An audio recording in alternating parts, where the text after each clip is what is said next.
यूं तो सियासी यू टर्न्स पाकिस्तान तहरीक इंसाफ और बानी पीटीआई से मंसूब हैं, लेकिन इस बार जो सियासी यू टर्न लिया है वो बानी पीटीआई और तहरीक इंसाफ ने नहीं बल्कि जमीयत उलमाए इस्लाम के सरबराह मौलाना फजलुर रहमान ने लिया। और गुज़श्ता रोज़ प्रेस कॉन्फ्रेंस में उनकी जानिब से कहना था कि बानी पीटीआई को यहूदी एजेंट कहना एक सियासी स्टेटमेंट था। मौलाना फजलुर रहमान की जानिब से इस पर क्या कहा, सवाल हुआ, सवाल को कैसे रिस्पॉन्ड किया, जरा उसकी एक झलक आपके सामने रखते हैं।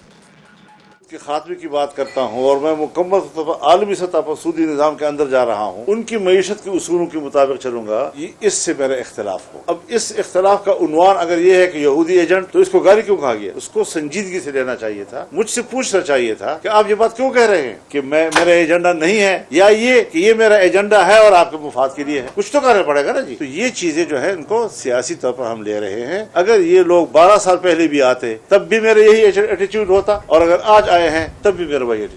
इससे पहले बानी पीटीआई 35 पंक्चर्स के मशहूर ज़माना बयान को सियासी बयान कह चुके हैं, और उसके बाद मौलाना फजलुर रहमान ने बानी पीटीआई को यहूदी एजेंट करार देना सियासी बयान कहकर उसे अपना दामन छुड़ा लिया है। पाकिस्तान तहरीक इंसाफ और जमीयत उलमाए इस्लाम फे करीब आती दिखाई दे रही हैं। आज भी अडियाला जेल में बानी पीटीआई से पाकिस्तान तहरीक इंसाफ के रहनुमाओं की मुलाकात हुई। रिपोर्टेडली बानी पीटीआई की जानिब से तहरीक इंसाफ के लोगों को इंस्ट्रक्शंस दी गई हैं कि जमीयत उलमाए इस्लाम फे और मौलाना फजलुर रहमान पर तनकीद नहीं करनी, उनसे मुताल्लिक कोई ऐसी बात नहीं करनी जिससे ये तासुर खासा मजबूत हो रहा है कि पीटीआई और जमीयत उलमाए इस्लाम फे में कोई इल्हाक या इत्तेहाद हो सकता है। इस सारे मामले पर बात करेंगे। इस वक्त पाकिस्तान तहरीक इंसाफ के रहनुमा हुमायूं मोहम्मद ने भी ज्वाइन किया है। अस्सलाम वालेकुम सेनेटर साहब, बहुत बहुत शुक्रिया आपके वक्त के लिए। सबसे पहले तो कहिएगा, मौलाना फजलुर रहमान ने ये यहूदी एजेंट के स्टेटमेंट को सियासी स्टेटमेंट कह दिया है, आप इसको काबिल सताइश करार देते हैं? खुशाइंद इक़दाम है मौलाना की तरफ से? रहीम या का नाबुदो या का नस्तईन। मुझे तो उन सब लोगों पे हंसी आ रही है जो इसको पॉलिटिकल स्टेटमेंट नहीं ले रहे थे। मतलब देखिए, बात ही हो जाती है। आप लोगों ने सुना होगा कि मैं उसको सड़कों पे घसीटूंगा, उसका पेट फाड़ के उसमें से पैसे निकालूंगा, ये करूंगा। ये सारी चीज़ें पॉलिटिकल स्टेटमेंट्स होती हैं। फलाना ये हो जाता है, बहुत सारी चीज़ें पॉलिटिकल स्टेटमेंट होती है। आई डोंट नो लोग उसको सीरियसली ले क्यों लेते हैं। ठीक है, आपने भी मौलाना फजलुर रहमान से मुताल्लिक या बानी पीटीआई ने जो कुछ कहा वो भी पॉलिटिकल स्टेटमेंट्स ही थे। मैं वो नाम नहीं लेना चाहता जिन अलकाबात से नवाजा करते थे मौलाना फजलुर रहमान को और फिर पॉलिटिकल माइलेज लेते थे सियासी जलसों में, वो सब पॉलिटिकल स्टेटमेंट्स थे। देखिए, बात ही हो जाती है, ये सारी एक्चुअली होती पॉलिटिकल स्टेटमेंट्स ही हैं जो एक्चुअल, मतलब किसी को आप उसमें ये कर दो कि मैं तुम्हारा एसी निकाल लूंगा, मुझे हर एक को फलाना कहते हैं। मैंने उनसे पूछा हमेशा कि यार, इमरान खान ने अगर अमेरिका में कहा था कि मैं एसी उतार लूंगा, जब अमेरिका से वापस आया कि उसने उतरवाया? वो अमेरिका छोड़ो आने से, वो वहां से फोन करे कि इनका एसी उतार दो तो वो उतर जाएगा। क्या उसने किया? नहीं किया। तो दैट्स अ पॉलिटिकल स्टेटमेंट। आप लोग मुझे समझ और बानी पीटीआई जब किसी को चोर और डाकू कहते थे और फिर वो कहते थे एनआरओ मांग रहा है, और ये सब पॉलिटिकल स्टेटमेंट था। ये भी पॉलिटिकल स्टेटमेंट्स थे सब।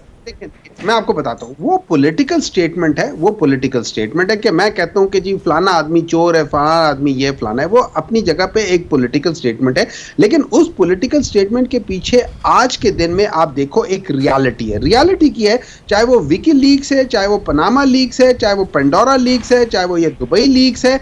इन चीजों में एक चीज कंसिस्टेंटली आ रही है, और चाहे वो स्विट्जरलैंड की वो प्रॉपर्टीज थी, चाहे वो सारी चीजें थी, वो एक चीज कॉमन आ रही है कि इन लोगों के पास जो वेल्थ है या इन लोगों की जो प्रॉपर्टी है वो बियॉन्ड इनकी जो जिस लिहाज से इनके टैक्स पेयर्स है, जिस लिहाज से वो हैं, उस लिहाज से नहीं आते। अब ये पॉलिटिकल चीज नहीं है, ये रियलिटी है। क्या पता कल को आप इसे भी पॉलिटिकल स्टेटमेंट कह दें।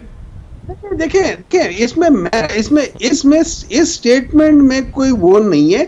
ये एक प्रॉपर्टी है जिसके बारे में मुझे, देखिए, प्रॉपर्टी खरीदना बुरी बात नहीं है। बिलावल भुट्टो कहता है कि मुझे ये विरसे में मिली है, वो विरसे में मिलना बुरी बात नहीं है। मैं कहता हूं कि ठीक है, विरसे में मिली है, तुम्हारे अगर वालिद ने तुम्हें दी हुई है तो हम एक दफा तुम्हारे वालिद से पूछेंगे कि उन्होंने कहां से एक्यूमुलेट की है। अच्छा सेनेटर साहब, आज बानी पीटीआई से पाकिस्तान तहरीक इंसाफ के लोगों की अडियाला जेल में मुलाकात हुई है। क्या ये बात दुरुस्त है कि बानी पीटीआई ने इंस्ट्रक्शंस दिए हैं कि तहरीक इंसाफ के किसी रहनुमा ने अब मौलाना फजलुर रहमान पे कोई तनकीद नहीं करनी? मुझे उसके बारे में नहीं पता, लेकिन अगर आप थोड़ा सा कोई इंसान अपने अक्ल दौड़ाए तो उसमें जब आप किसी के साथ अगर देखें हर एक क्या पॉलिटिक्स में अब आप देखें पॉलिटिक्स में जो सबसे बड़े राइवल्स हैं जिन्होंने पॉलिटिकल कैंपेन में गलाजत की इंतहा कर दी थी एक दूसरे के लिए, वो लोग आज इकट्ठे बैठे हुए हैं, वहां किसी को प्रॉब्लम नहीं है। तो आप उन्हीं के नक्शे कदम पे चल रहे हैं सर? नहीं, हम उनके नक्शे कदम में नहीं पड़ रहे। दो चीजें मुख्तलिफ फर्क है।